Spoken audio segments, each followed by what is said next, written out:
It's Sunday morning at the farmers market in DuPont Circle, a public sphere where one can buy fresh produce with a complimentary dose of politics. Here in Washington, D.C., it's not a state. Residents want that to change. Right now, D.C. is a federal district under the U.S. Congress's jurisdiction. D.C. statehood would grant residents in the district voting powers over local issues. David Park supports the idea.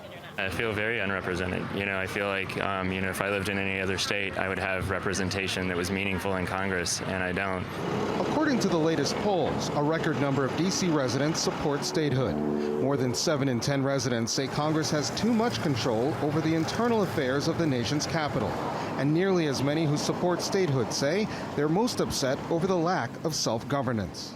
Being a Washingtonian, it's very discerning for me because, we're hardworking people. We deserve the rights just like every other state the United States deserves. Statehood is one of the top issues that Washingtonians say needs reforming when discussing politics. Driving around the city, you can tell that taxation without representation is always on residents' minds. On November 8th, D.C. residents will vote whether to affirm a constitution for the proposed state. The new proposal would include newly redrawn borders and would give district officials the encouragement to push Congress on statehood status. Many D.C. residents want the right to determine issues such as gun use and abortion, but policy reforms have been blocked by Congress. We fought a war over this, taxation without representation. And so D.C. residents deserve to have full representation in the federal Congress and the decisions that are made for them. But at the end of the day, it's politics.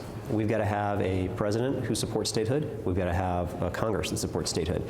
And that's a hard thing to reach.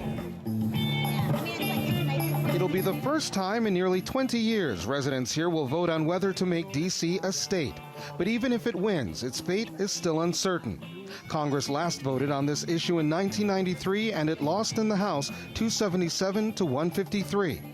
It never even got a vote in the Senate. Colin Campbell, TRT World, Washington.